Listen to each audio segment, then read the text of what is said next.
Hi friends ಯಾರದೇ god father ಇಲ್ಲದೆ ಯಾವುದೇ ಬ್ಯಾಕ್ಗ್ರೌಂಡ್ ಇಲ್ಲದೆ ಬಣ್ಣದ ಲೋಕಕ್ಕೆ ಬಂದು ಇವತ್ತು ಕೋಟ್ಯಾಂತರ ಹೃದಯಗಳನ್ನು ಆಳ್ತಿರೋ ಆ ಒಂದು ಕಟೌಟ್ ಹೆಸರು ಗೊತ್ತಾ? ಅವರೇ ಅಭಿನಯ ಚಕ್ರವರ್ತಿ ಕಿಚ್ಚ ಸುದೀಪ್. ಇವತ್ತು ಸೂಪರ್ ಸ್ಟಾರ್ ಆಗಿ ಕೋಟಿ ಕೋಟಿ ಸಂಭಾವನೆ ಪಡೆಯುವ ನಟನಾಗಿ ಕಾಣೋ ಈ ಮನುಷ್ಯನ ಹಿಂದೆ 16 ವರ್ಷಗಳ ಕಣ್ಣೀರಿನ ಕಥೆ ಇದೆ. ಹಾಗೆ ಅವಮಾನ, ಹಸಿವು ಮತ್ತು ಭೀಕರವಾದ ಸ್ಟ್ರಗಲ್ ಇದೆ. ಒಂದು ಕಾಲದಲ್ಲಿ ಒಂದು ಹೊತ್ತಿನ ಊಟಕ್ಕೂ ಕಷ್ಟಪಟ್ಟು ಚಿತ್ರರಂಗದಲ್ಲಿ ನೆಲೆ ಸಿಗದೆ ಒದ್ದಾಡಿದ ಈ ಹುಡುಗ ಇವತ್ತು ಸೌತ್ ಇಂಡಿಯಾದ ಹೈಯೆಸ್ಟ್ ಪೇಯ್ಡ್ ಆ್ಯಕ್ಟರ್ಸ್ ಲಿಸ್ಟ್ನಲ್ಲಿದ್ದಾರೆ. ಅಂದರೆ ಅದಕ್ಕೆ ಅವರ ಒಂದು ಸ್ಟ್ರಗಲ್, ಪರಿಶ್ರಮವೇ ಕಾರಣ. ನೀವು ಹೇಳ್ದಾಗೆ ಬಾಗಿಲು ತಟ್ಟೋ ಶಬ್ದ ಬರ್ಬೋದು, ಬರ್ದಲೇ ಇರ್ಬೋದು, ಆದರೆ ಯಾವತ್ತೋ ಒಂದಿನ ನನ್ನ ಸಾವು ಖಚಿತವಾಗ್ಲೂ ಬಂದೇ ಬರುತ್ತೆ sir.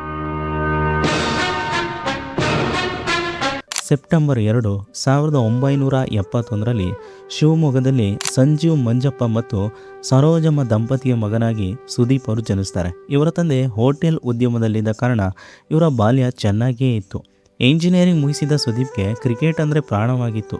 Under 17ವರೆಗೂ cricket ಆಡಿದ್ದ Sudeep cinema ರಂಗಕ್ಕೆ ಬರಬೇಕು ಅನ್ನೋ ಯಾವುದೇ ಪ್ಲ್ಯಾನ್ ಕೂಡ ಇರಲಿಲ್ಲ.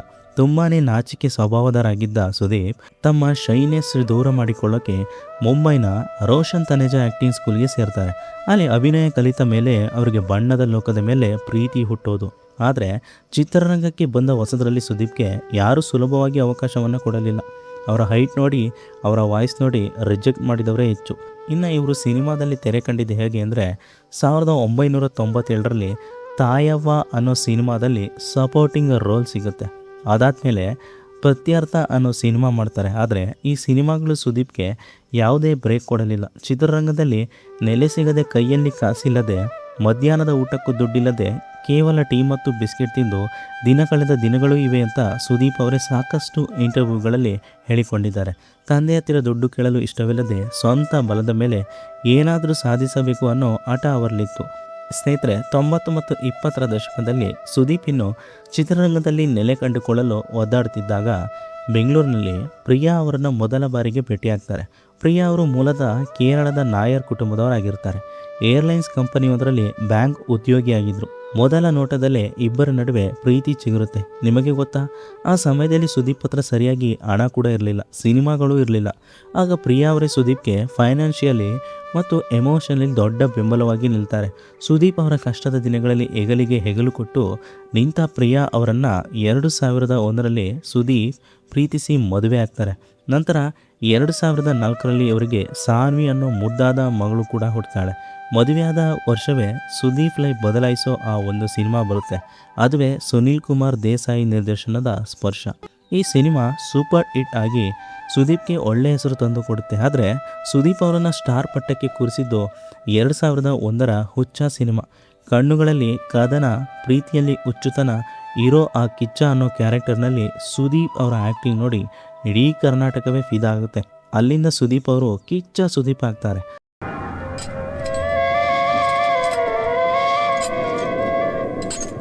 ಅದಾದಮೇಲೆ Nandi, Swathi Muthu, my autograph, number 73, Shantinivasa, Kempegowda, Vishnuvardhana ಅಂತ ಸಾಲು ಹಿಟ್ ಸಿನಿಮಾಗಳನ್ನು ಕೊಡ್ತಾರೆ.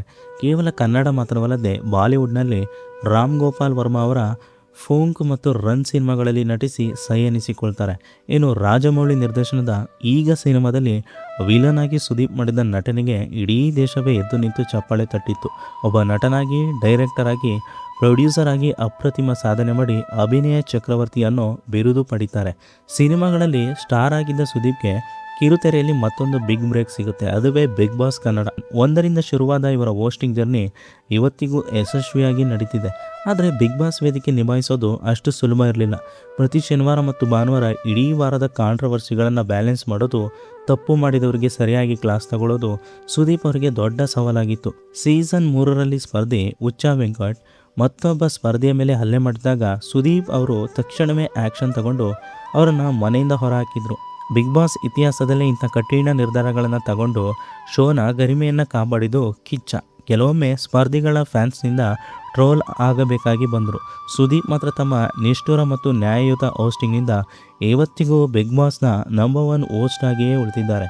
ಅವರು ವೇದಿಕೆ ಮೇಲೆ ಬಂದು ನಿಂತರೆ ಆ ಗತ್ತು, ಆ ಧ್ವನಿ ಮತ್ತು ಆ ಕಮಾಂಡಿಂಗ್ ಪವರ್ ಇಡೀ ಶೋನ TRPಯನ್ನೇ ಬದಲಾಯಿಸಿಬಿಡುತ್ತೆ.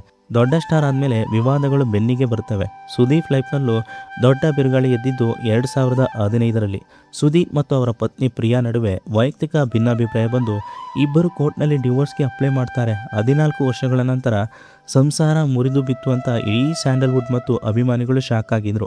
ಆದರೆ ಸುದೀಪ್ ಮತ್ತು ಪ್ರಿಯಾ ಇಬ್ಬರು ಮಗಳ ಭವಿಷ್ಯಕ್ಕಾಗಿ ಮತ್ತು ತಮ್ಮ ನಡುವಿನ ಹಳೆಯ ಪ್ರೀತಿಗಾಗಿ ಆ ಡಿವೋರ್ಸ್ ನಿರ್ಧಾರವನ್ನು ಕೈಬಿಟ್ಟು ಕೋರ್ಟ್ನಿಂದ ಕೇಸ್ ವಾಪಸ್ಸು ಪಡೆದು ಮತ್ತೆ ಒಂದಾಗ್ತಾರೆ.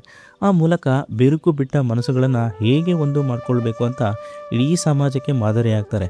ಇದಲ್ಲದೆ ಚಿತ್ರರಂಗದಲ್ಲಿ ಕೆಲ ಸ್ಟಾರ್ ನಟರ ಜೊತೆಗಿನ ವೈಮನಸ್ಸು, ಇತ್ತೀಚಿನ ಬಿಗ್ ಬಾಸ್ ಸೀಸನ್ಗಳ ವೇಳೆ ಆದ ಸಣ್ಣ ಪುಟ್ಟ ಕಾಂಟ್ರವರ್ಸಿಗಳು ಕಿಚ್ಚನ ಹೆಸರಿಗೆ ಕದಡಲು ನೋಡಿದ್ವು. ಆದರೆ ಸುದೀಪ್ ಯಾವತ್ತೂ ವಿವಾದಗಳಿಗೆ ಎದುರಿ ಓಡಿ ಹೋದವರಲ್ಲ. ತಪ್ಪು ಮಾಡಿದಾಗ ಸಾರಿ ಕೇಳೋಕೆ, ಅನ್ಯಾಯ ಆದಾಗ ಸಿಡಿದೇಳೋಕೆ ಕಿಚ್ಚ ಯಾವತ್ತೂ ಹಿಂದೆ ಮುಖ ಮಾಡಿಲ್ಲ.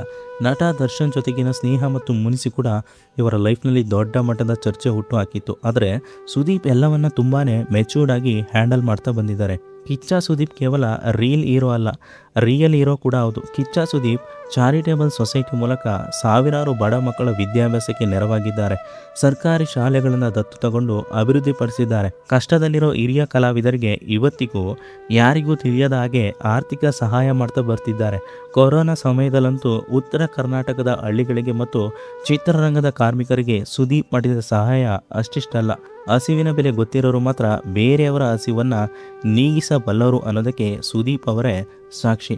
ಶೂನ್ಯದಿಂದ ಶುರು ಮಾಡಿ ಅವಮಾನಗಳನ್ನು ಮೆಟ್ಟಿ ನಿಂತಿವತ್ತು ಭಾರತೀಯ ಚಿತ್ರರಂಗವೇ ಹೆಮ್ಮೆ ಪಡುವ ಕನ್ನಡಿಗನಾಗಿ ಬೆಳೆದು ನಿಂತಿದ್ದಾರೆ.